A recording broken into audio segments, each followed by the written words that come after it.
note, so on Tuesday, the college students will be doing their juries with me, so we won't be having class. They come in for their 12-minute jury, and then they're free to go for the rest of the week.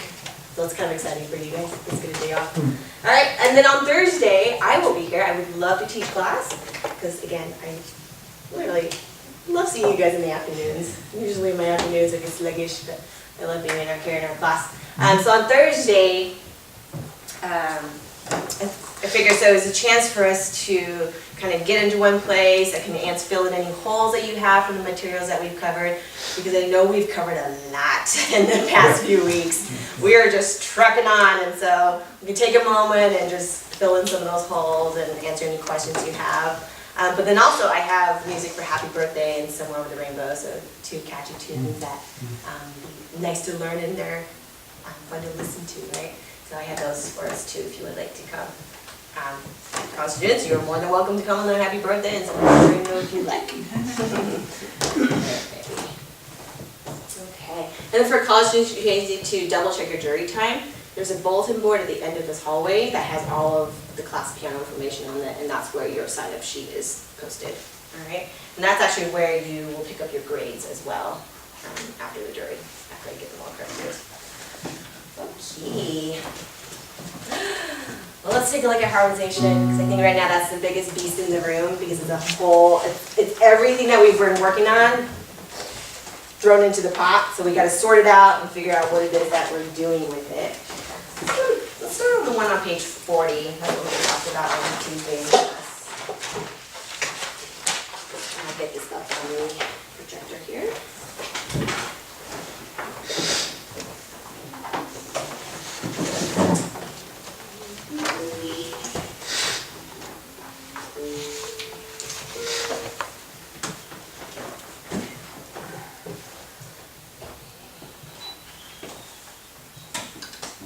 So who can throw some tidbits of information at the class about what it is that we are doing with harmonization? How do you go about figuring out what the harmonies are, and what kind of information do we need to think about when we're looking at a melody? I would say the first thing we should always do is figure out what your tonic pitch is. Start from there. Look at your tonic. That's a great way to start. Yeah, because if you don't have your tonic, who knows where you're going to end up? Anything else? So after you have your tonic, what else do you want to know? Once you figure it out, you should refer back, make sure you still know where it is 3 days later. Yes! Oh, that. What is it? Don't forget it. Don't forget it, right? What else you got?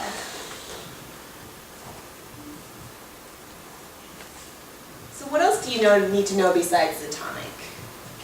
The key, right? So the tonic will lead you to the key. Absolutely.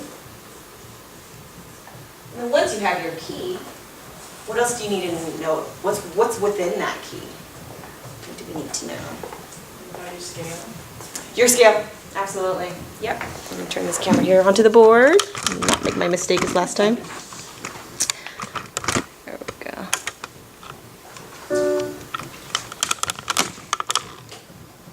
Alrighty. So yes, we want our scale. So this example on page 40 is in G major? Yes? Yes. Yeah. Alright, so G major. Yeah. Most of you guys probably already have this written out. So you know what scale it is, because you need to know what chords belong in that scale, right? What's actually viable for you to harmonize with. And then within the scale, knowing actually what's major and what's minor. The 1 will always be major.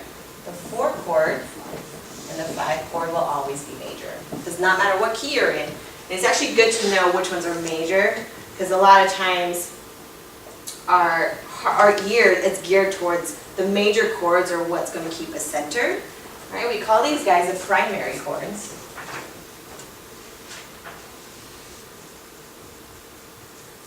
And then below that, to add more color into your melody, then you need to know what minor chord possibilities you have. The 2, the 3, And the 6 are always minor.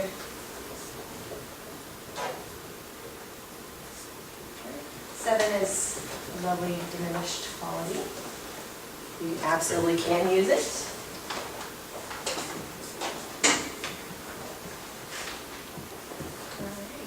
So I'm going to go over something that's called triad tendencies. Right, so within our scales and chords, there's always a chord that it wants to be friends with somebody else. They like to be paired together. They like to go from a particular movement, right? And so a lot of times what you'll hear, we have a nice little collection of them, right? In our ears, we like to hear the 1 chord often likes to go to a 5. Or it can go to another major chord, your 4. And I'll play all of these so you can hear what that sounds like. If you have a minor 2 chord, oftentimes you'll hear it resolving to a 5 chord, just going from a minor to a major quality. Your 3 chord, often you might see it going to a 4.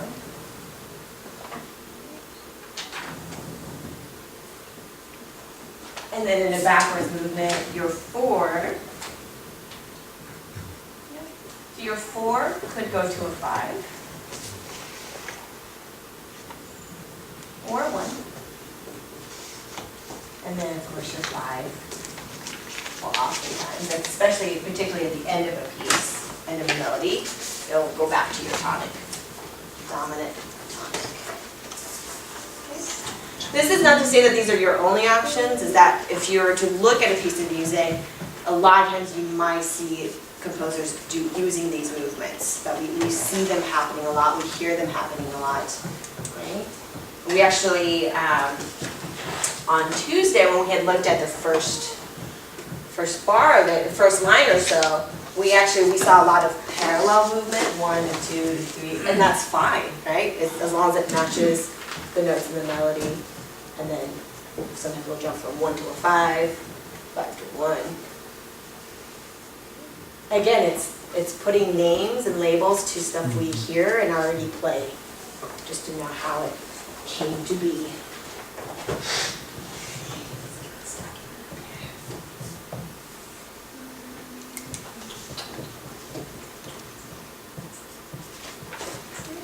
So for what we're doing now, we're going to put up all the options, and then we're all going to work on one particular harmonization of it.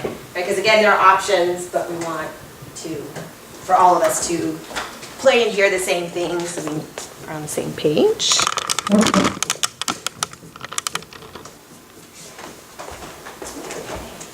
Let's play through this melody first. So go ahead and plug your headphones.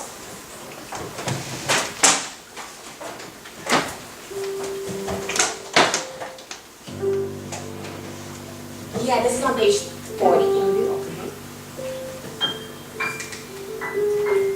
Yeah, go ahead and come out of your headphones so we can hear you. Yeah, off, headphones off. Unless you're really shy and you don't want us to hear you. I think it's okay. We like round notes too.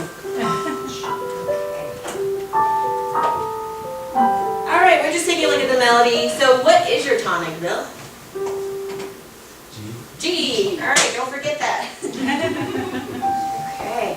And so here, and then we have our dominant, that's your D. All right, so you have your thumb on G, your 5th finger on D. It does say allegro. Let's put it at a moderato tempo. Okay. You have a lot of skips, and you have a lot of steps. Keep your eyes glued on your music for those. I'll do 2-bar count of 1, 2, 3, 4. 1, 2, 3, 4.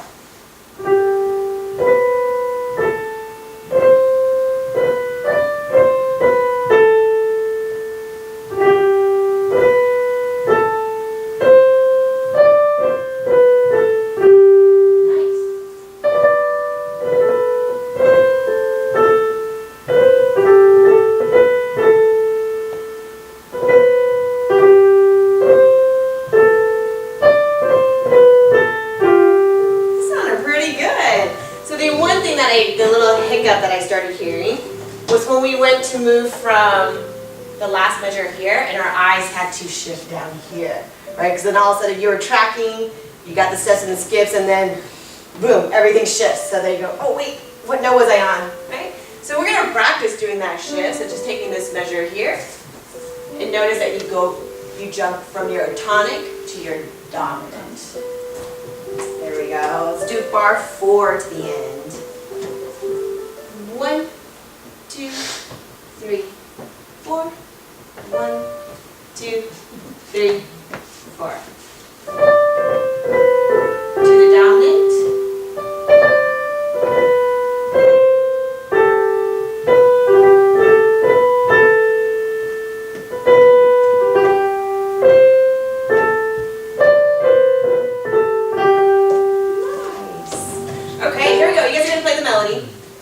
Harmonize it using the style that the college students will be asked to do. Okay, so hear what it sounds like.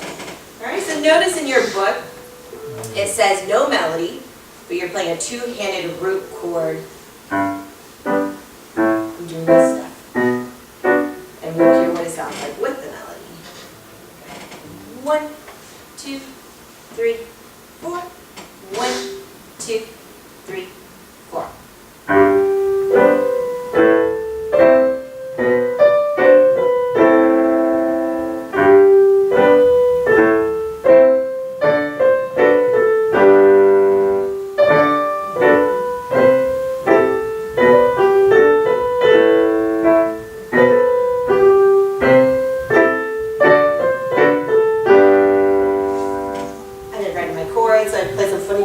For you guys in the second line, but that rhythm was there.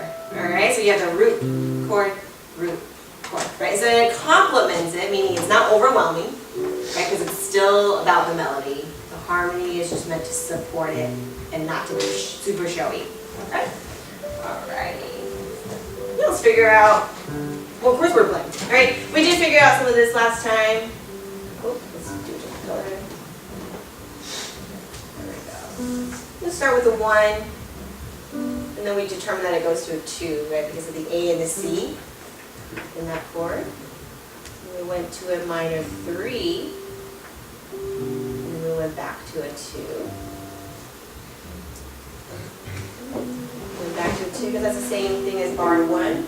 But then I believe we went 5 to a 1. So let's take a look at, so there's that motion that we like to see, 2 to a 5. And then still, we also like 5 to a 1. Right? And those movements happen very frequently in our music.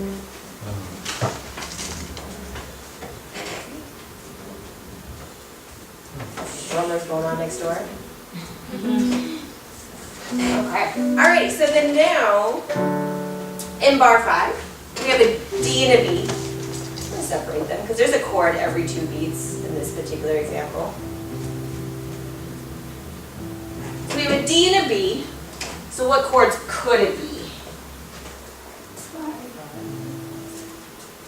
5. 1 or 3. It actually can't be your 5. 1 or 3. Because you only have a D, you don't have a B. But it could be this one. Yeah. What 2 notes are we looking for? You said D and a B. 3.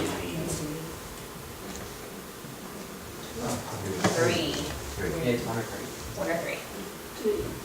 Yeah. Because you have a B and a D, B and a D. Okay. Alrighty. So, what would you like, a 3 or a 1? 1. What? We like major chords. Why not? What was the accompaniment style you played in that measure? Was it 1, 2, hold with the In bar 2? bar 4? Bar 4, yes. Okay. Yeah, well, I couldn't remember if I heard that right. yeah, I did do that for years. So we have a 1 there, and then we have C and A, which last time we had a 2 chord. So let's keep it on the 2 chord. Yeah, Jenny, do you want to switch to a different keyboard? Yeah, we're going to be on the projector a lot today. And then what about this? So no have 3 notes right there, so not everything is going to be part of the chord. Right, so we have a G, we have an A, and we have a B. So those 3 notes together don't make a chord. So it should But be- G and a B would be part of a chord. One? Or 6. Ooh. So because we're looking for a G and B, it can be a 1, it can be a 6. That actually might be a pretty good sound. We went from, let's see what that sounds like. So this is a 1, 2, 6 versus like the 6. It's more colorful, right? Great. It piques your attention for sure. Let's put a minor 6 right there. And that minor 6, where's it going to want to go? Right, minor to a major. You love that sound. Also, the A is your dominant. Put that right there. And then we're back to, let's go to repeat that, why not? 1, minor 2. And then this one has to do 3 or 1, So here you could do, ooh. A 7. yeah. Well, so you're looking for what lines up with Five. D and a B. Five. Let's do a 5. Right? Again, because, yeah, we hear those a lot. They're used a lot by composers. 2, 5, 1. So 2 to the 5, 5 to 1.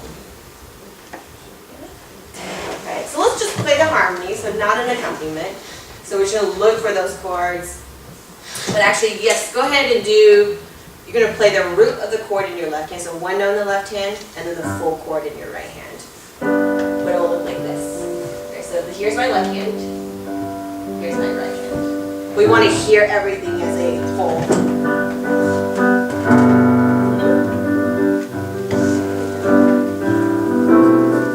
And let's go to the minor 2. To an A minor chord. Yes. To a minor 3. Ooh, we need that F sharp in there.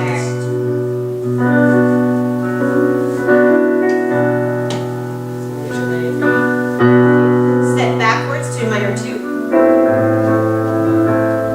And to the major 1.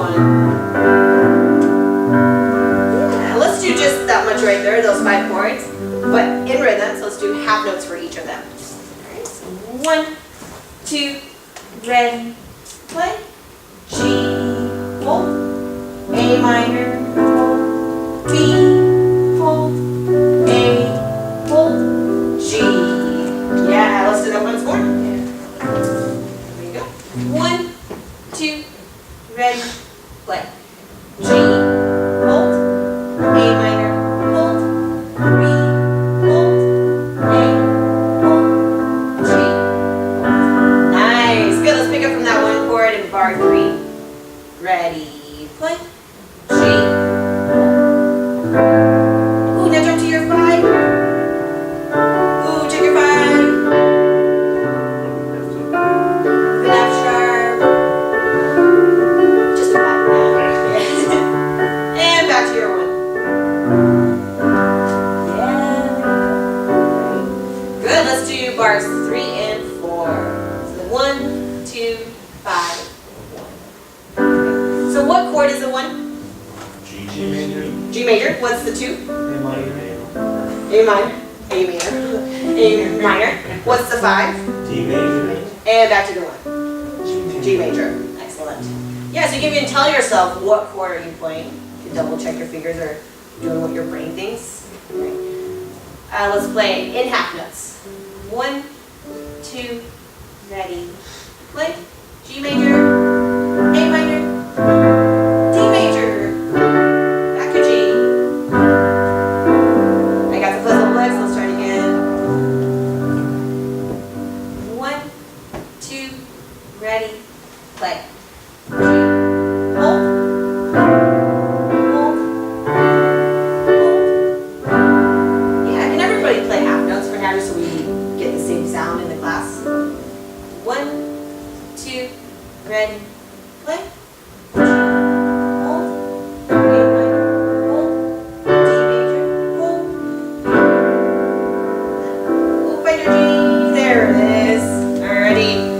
going. So here we have the G chord. What's the 2? A minor. What's the 6? E minor. What's the 5? D major. Yes. Alright. To get the E in the left hand, should we just shift our thumb over on the D to the E? Ooh, that's a great point. Or do we like want to swim? Let me try that.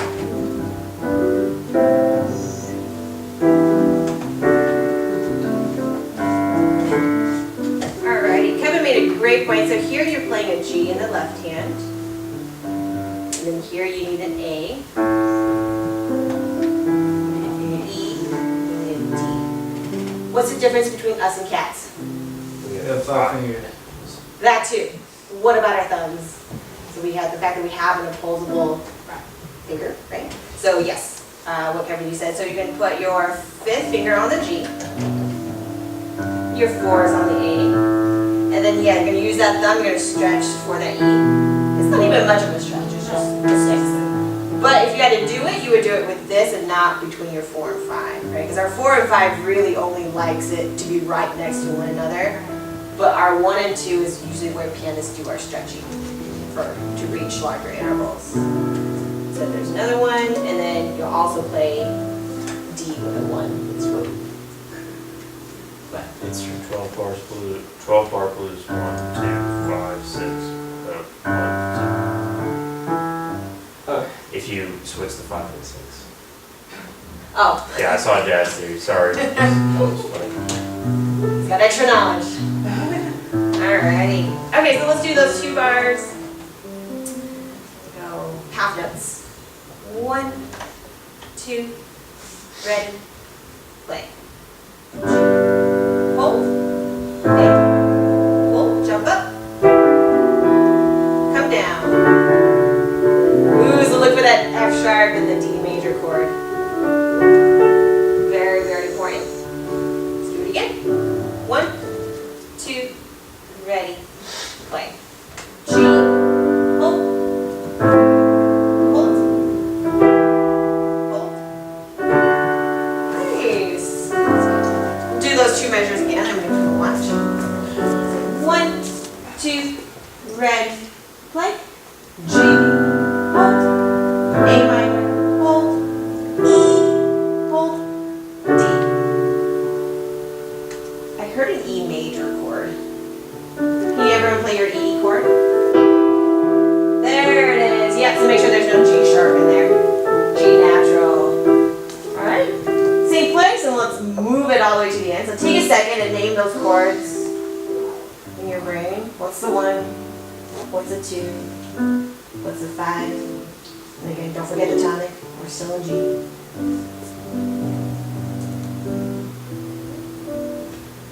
Making half notes. Here we go. 1, 2, ready, play. G, move, move,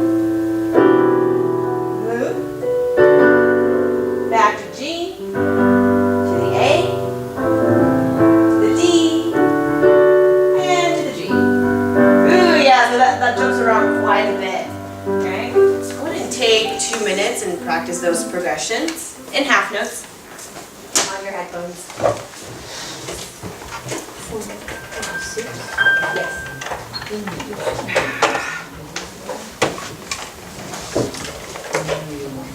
You can which over is easier. So if you are on an A chord, so you can move up to an E. Which one? Or you can move down. And also depends on your ear. Because sometimes it sounds. Yeah. Yeah.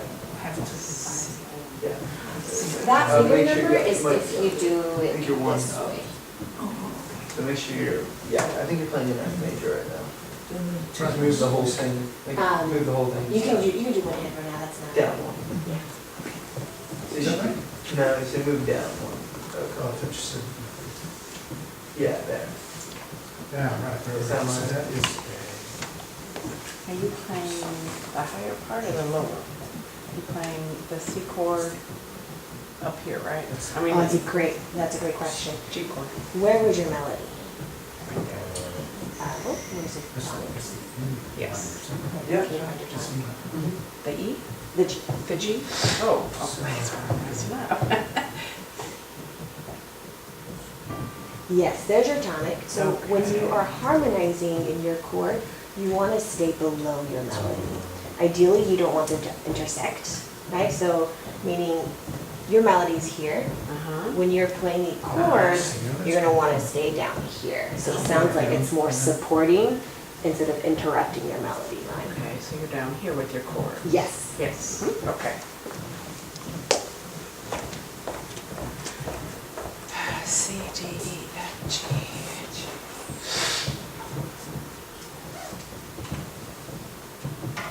Jeannie just asked a great question. I was about to have draw everyone's attention to it. So when I think about where you were playing the melody notes, and the fact that this is a range of your melody, as an accompaniment, you need to stay below your melody notes. So when you are figuring out where you play your chords, see if you can make sure that you don't run it into your melody notes. So ideally, if we were to play the melody and accompany on one keyboard, our hands wouldn't collide. We'll keep that in mind. So just drop your chords a little lower. And also because chords, the harmony it's a supporting role, so it usually has a lower. Think about the bass guitar, the upright bass, violas, cellos, they're all in a lower register.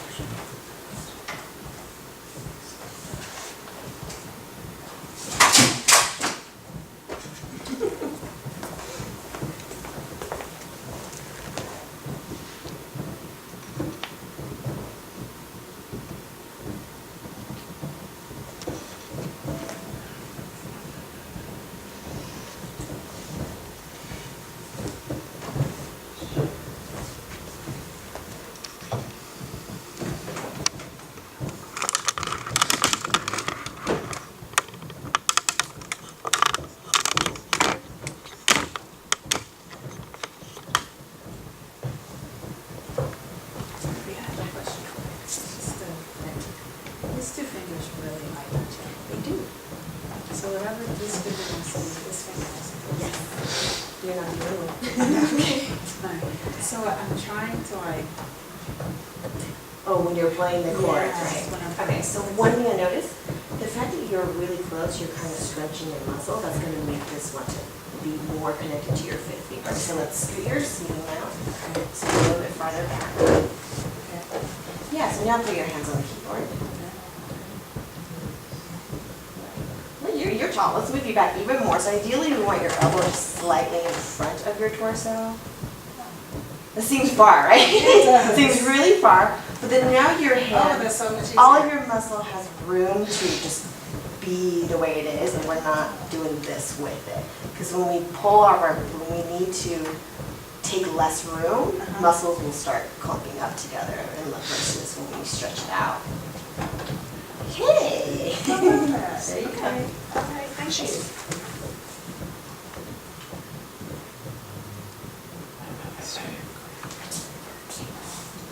We're going to check your center of gravity, so will you scoot your bench back until you're only sitting at half? Yeah, there you go. There you look nice and solid. How about that?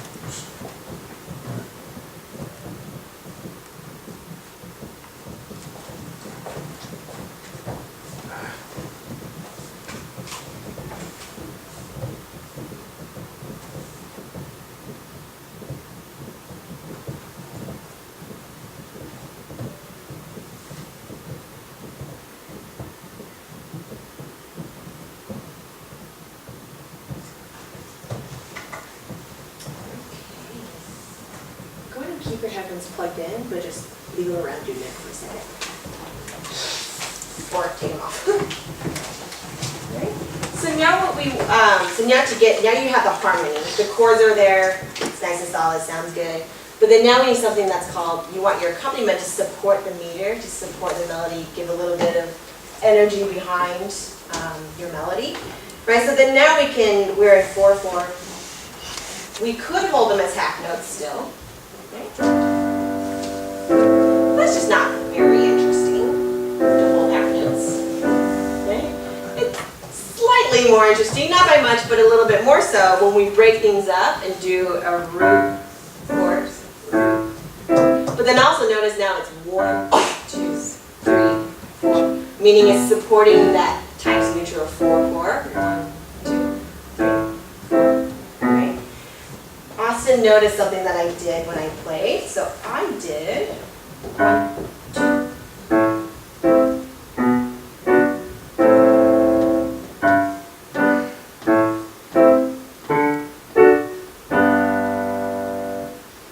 What did I do with my accompaniment rhythm? What did you guys hear? What did you hear, Kat? The last beat instead of doing Yeah, exactly. So anytime the melody stopped on a longer note, my accompaniment did the same thing. So therefore now you're accompanying your melody actually aligned and it sounds good for one beat and then it goes on, right? Good, so listen again. 1,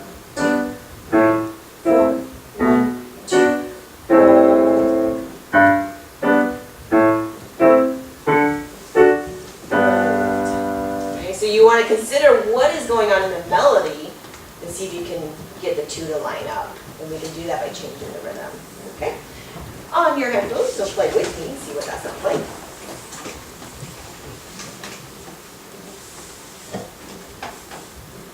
Okay. I'm going to play that accompaniment rhythm with you. So this is actually what it looks like when you come up here. So your left hand's playing quarter, quarter, quarter.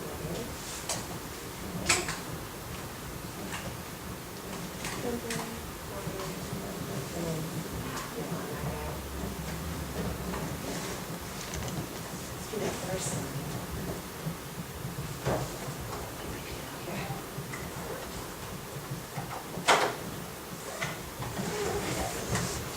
One, two, three, four. 1, 2, 3, play.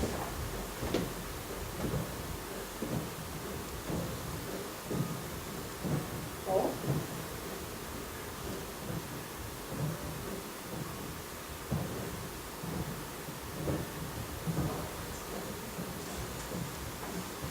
Let's do that again. 1, 2, 3, play.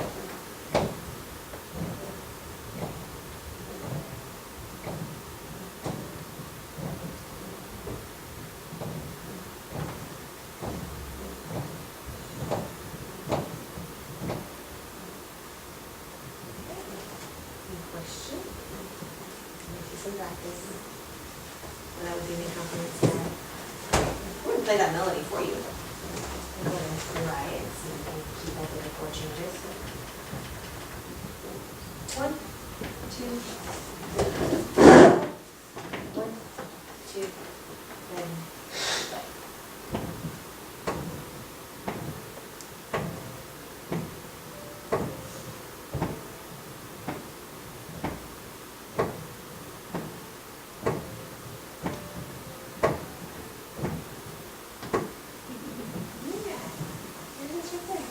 Got some thumbs up, got some glasses, and oh yeah. Again, that's when my fingers are not doing what they need to be doing, okay? But that's the concept behind it. Again, this is literally you're pulling everything that we've covered and rolling into one way of what we can use this knowledge. Cool. Alright. Let's do another one, because that's what practice makes better. Right? Who has heard the phrase, practice makes perfect? What's the more accurate one? Practice makes precision. Perfect practice makes perfect. Yes, perfect practice makes perfect playing. Because, my goodness, we can practice bad habits. Yes. We're very, very, very good at that, right? And so, one thing I teach is perfect practice. If you're really conscious of everything you're doing, telling yourself what chord you need to be playing, what's your rhythm, then it's perfect. All right. Alrighty, now we're in the key of D major. So, you would want,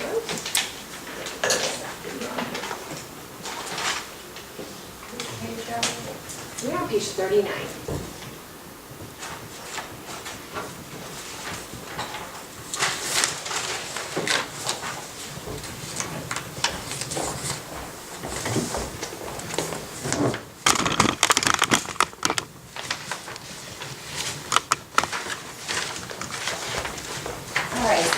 now, what is our tonic?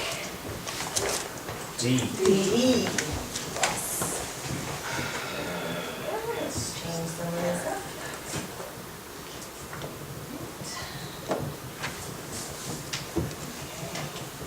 It helps me to visualize, see what it is that I'm working with.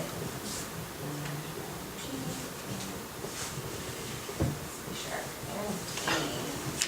There's my 1, there's my 4 chord, there's my 5 chord. We'll be stacking everything, stacking thirds, is what we call them.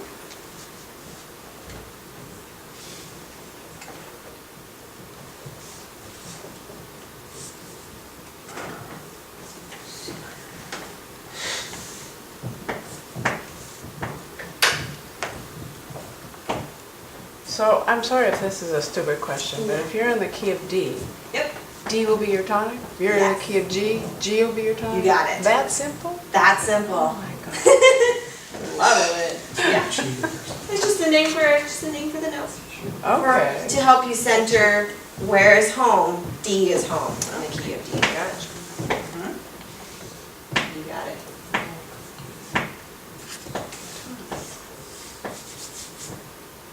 Alright. Okay, so let's get our ears and our fingers thinking in the key of D. Alright. So you go ahead and play this D major chord. And let's unplug your keyboard so I can hear you.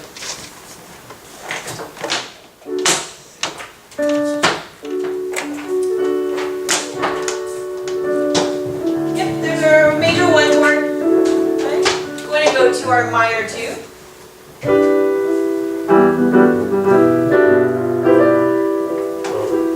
E, G, B, yes. There it is. Here we go. Okay, so now we've gone from, this is actually kind of cool. On the E minor chord, it happens to be a white key, right? But now where we're going is a black, white, black, right? So that's quite a lot of movement. Who remembers what we physically should be doing that will make it easier to play to move from a white key to a black key? Yeah, move your entire hand towards the back of the keyboard instead of trying to do this, right? Trying to hide your longer fingers to reach. Slide your whole hand in.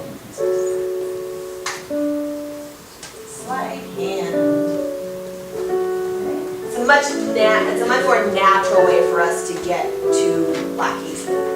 All right, so go ahead and play the E minor chord. Nice and solid, sounds great. I need to hear more of them. Good, now slide your whole hand in.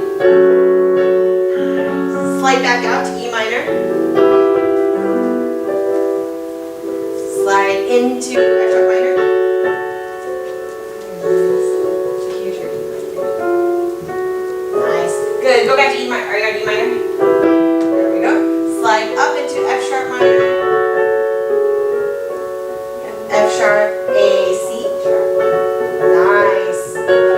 Alright, now slide back out into a G major chord. Slide down to a minor 3 chord. Slide down to E minor. Slide up. Find the minor 3, hold on. Everyone play F sharp minor. F sharp, A, C sharp. Nice. Slide up to G major. There we go. Slide up to your dominant chord.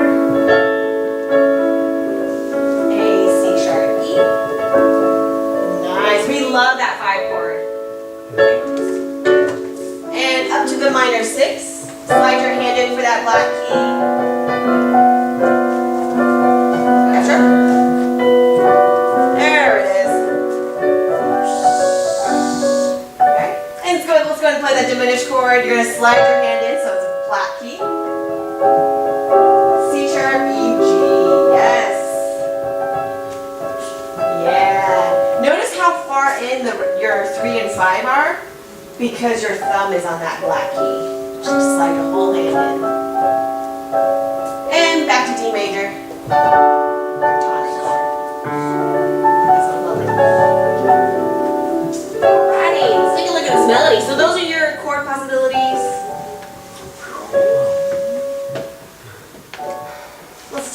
look at, so here you have two large phrases. All right, good to know, it actually helps us. We love to start with a 1 chord. And we also love to end with a 1 chord. And this actually holds true because in the melody we have an F sharp, which is our your tonic chord, D, F sharp, A.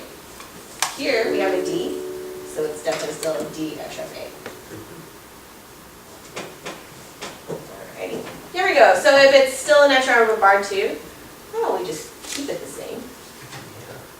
Yeah, why not? Don't change it unless you have to. Don't make your life harder than it needs to be. Alright, now we have an A in the right hand. What are our chord possibilities? Why not? We can use 1, 3. 1, 4. We could use 3. Ooh, 5. We could use a 5. 1, 3, or 5. Alright, so where do... Joan, where would you like to go? 3. 3. Ooh, colorful. 3.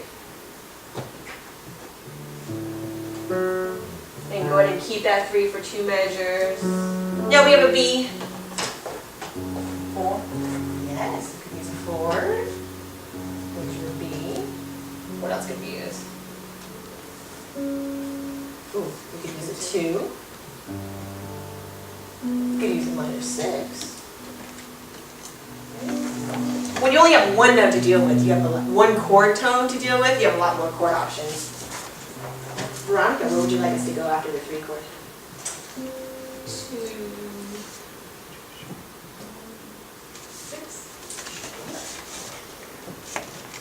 So we got a major to a minor to a minor. Okay. Now here we go. On this next 2 bars, so we have an A. And we have a G. So again, those are consecutive letters, so that means those 2 do not make a chord. All right. But out of the A and the G, which one's on the stronger beat? The A. The A. The A is on a downbeat. That's always going to be your strongest. So that A is going to be the chord tone. And then that G right there is what we call a passing tone, because it makes a nice stepwise motion to get to your next important beat, which is the F sharp. So that G right there, we're not going to worry about that when we are harmonizing. But because it's an A, we could go to what chord? 3. We have options. Yep, we can go to a 3. We can go to the 5. And 2. Right? No. Nope. 2 does not have an A in it. You're in the wrong key. Right? So this is, however, this is the end of a phrase. You want to think about your chord movement tendencies. So I need a 5. Let's do a 5. Going to a 1. I like that movement. Nice. Let's play those as dotted half notes and see what that sounds like. Your tonic is D major. You do have to be pretty low. Think about where that F sharp is in the melody. That means you have to be an octave below that.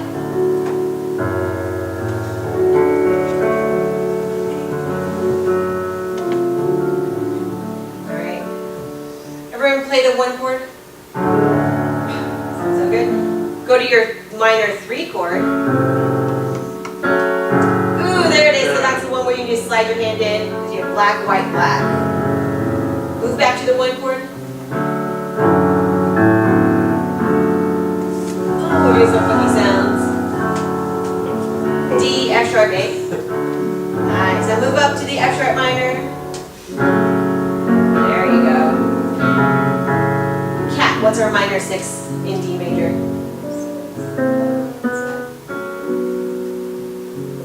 B minor. Ooh, that's a big jump, but you got it.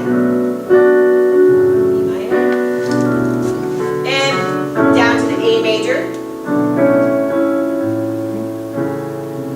and back to the 1 chord. Yep, good. I know we're getting a lot of sounds hopping around the room, so go ahead and go on your headphones so you can hear my part.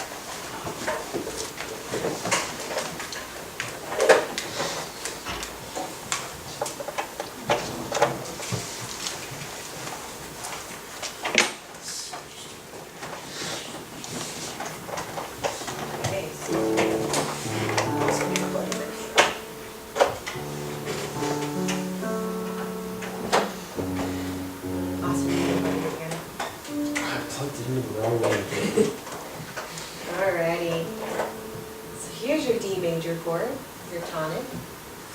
So make sure yours sound like mine, so it's this far down on the keyboard. Right? Because your melody's here.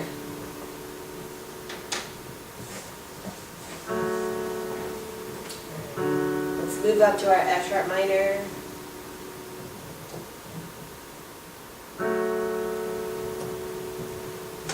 Make sure yours sound like mine. Ooh, now go for that B minor. It's a big jump. Go back to the F sharp minor. Go to the minor 6. What if you didn't want to make such a big jump? Right, so we decided minor 3 to minor 6. On paper it looked good, but then playing wise, if that was more of a challenge, you could change that chord, right? So what were other options for it to harmonize a B? It could be a 2 chord. We could use a 2 chord. What else could we use? 4. 4. That's easier. Alright, so this would be where you would want to consider, alright. It needs to sound good, and it needs to be easy for you to get to, right? Because you do have control over that. Alright, so if you're, go to the F sharp minor, so the 3 chord. Alright. Now this time let's go up to a major 4 chord. It's not much easier because you're right next door. Yeah. Go back to the minor 3. This time go down to a 2. It's an E minor chord in D major. That's also an easy movement, right? Go back to your 3. Go up to the 4. Now go up to the 5. And down to the 1. So, in measure 5, if you have 3 chord options, I would most likely go with that guy right there with a major 4, because then 4 and 5 are right next to one another. If you chose 2, it's an easy to get from 3 to a 2, but then you have to jump from a 2 to a 5.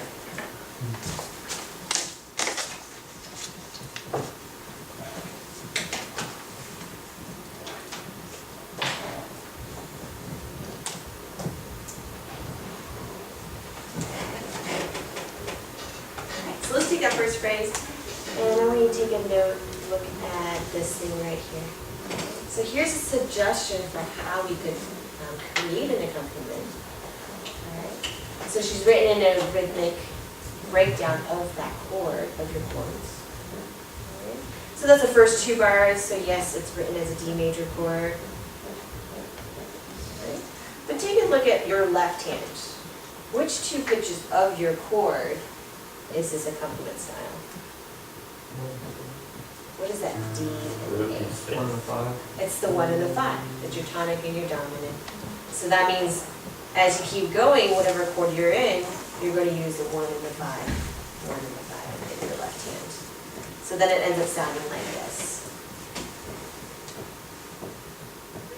To the minor 3. Up to the major 4. 5. 1.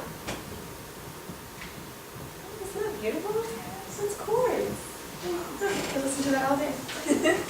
Don't even need the melody line because the accompaniment is so beautiful. Alrighty. Okay, so let's do this.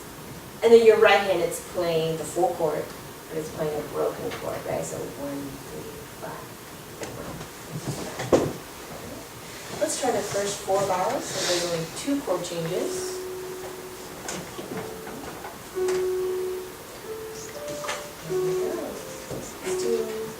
We'll play this tempo. Okay.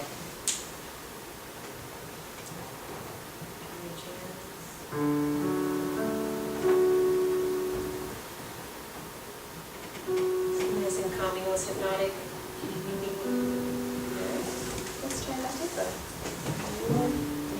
Ready, play.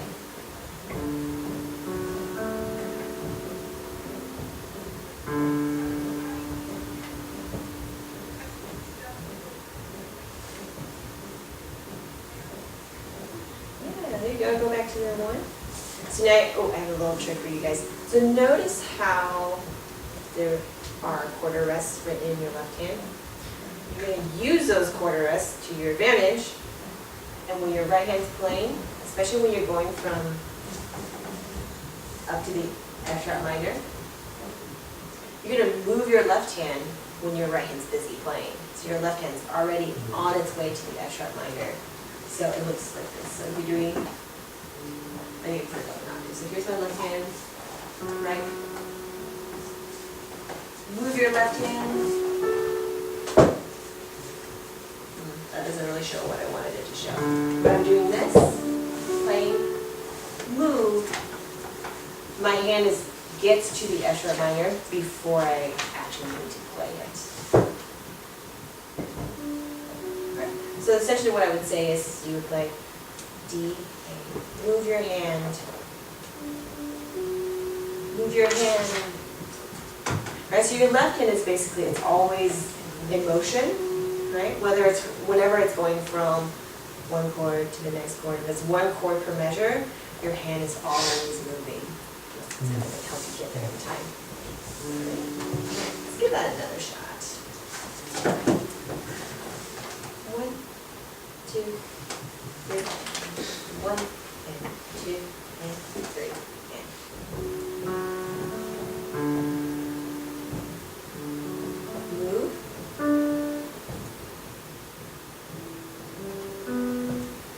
Move to the G, move to the A,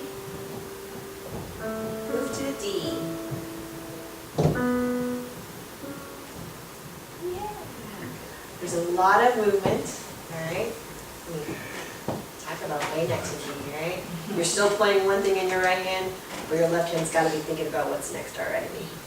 So, there's that. Okay, and then I bet you guys will be able to figure out your chords for the next phrase. You have one chord tone.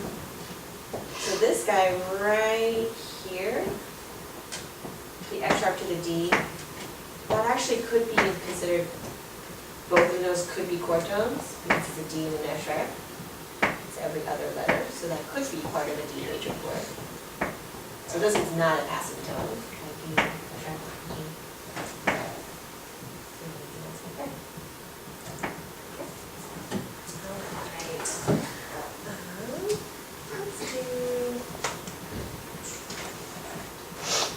College students, how are you guys feeling on your transpositions? You had a question, Tom? Okay. So notice, I have some handouts for you guys to practice Okay. your transpositions. I pulled them off the website. Sometimes it's easier just to have them printed in front of you. Awesome, would you? So again, the ones on the website, they have sound files with them, so you can actually hear whether you're transposing them correctly or not. For the college students, they have to do this sight reading. But know that you're going to be in a pentascale, and your right hand and left hand are going to be doing the same thing. So let's get nice. Let's talk our way through the steps of this to help them out. See if they remember how to do all those. All right, give me this off.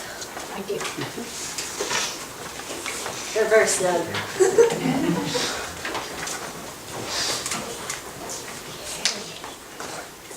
All right, who remembers our transposition commandments?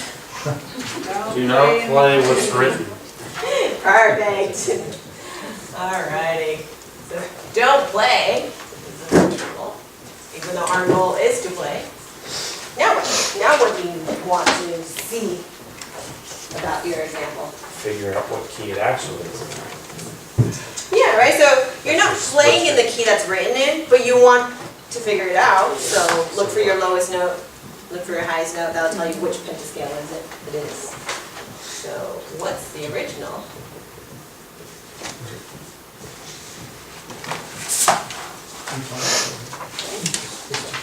All right, so for number 1, so the first example, what is your lowest note? It's actually a D. D D flat. flat. It's a D flat. Okay, so go ahead and just shadow, put your thumb on D flat. You're not gonna play, because rule number 1, don't play. So D flat, and then that E flat, F, G, A flat. Alright. Now what do you need to pay attention to? Where are you going? Where you're going. So up or down, that does matter. Okay? So this one, they want you to go up to a G major. Lovely, so go ahead and do that. So that's, this number 3 is the reason why you need to know where number 2 starts. Or else you might be in the wrong position for your transposition. You might be the wrong register for your instrument that you're transposing for, or your vocalist. Okay, so actually, on addition, besides what's the original pentascale, which scale degree does it start on? In this case.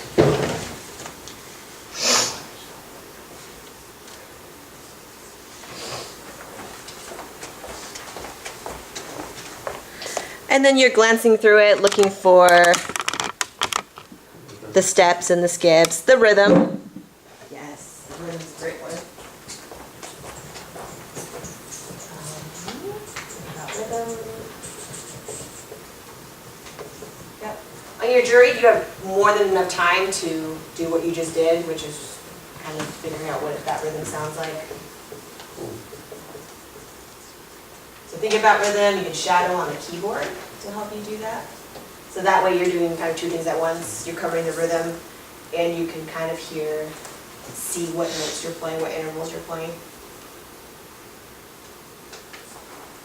Alright. 5. On this particular one, make sure your left hand is 2 octaves apart. 2 octaves below.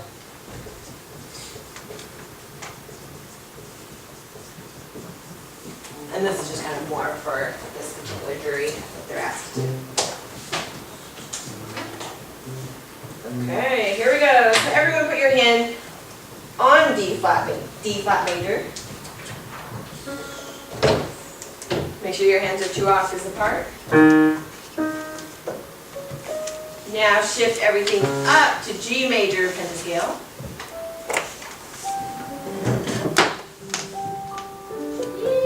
There we go. So you should be right here. This is all surrounding my middle C. Because we were here, but with flat lines.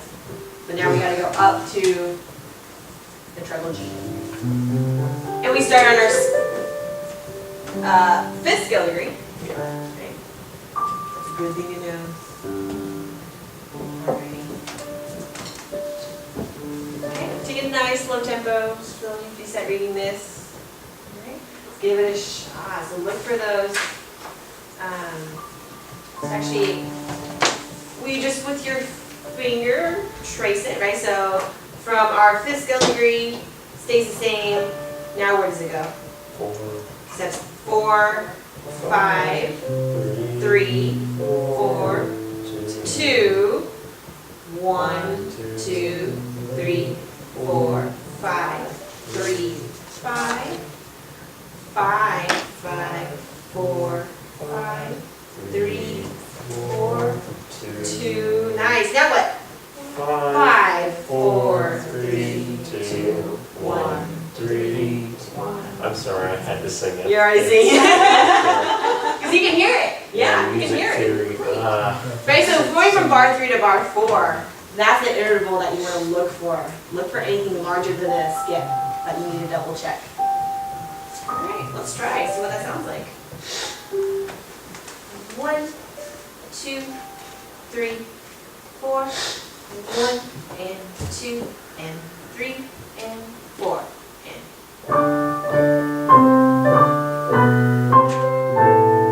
G, A, B, C, D, E, D,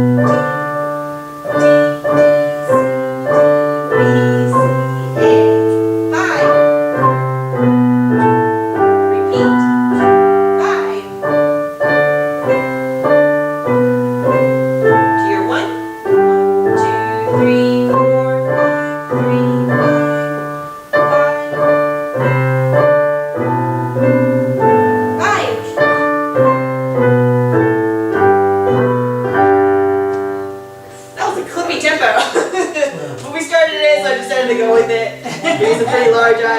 That was really fast.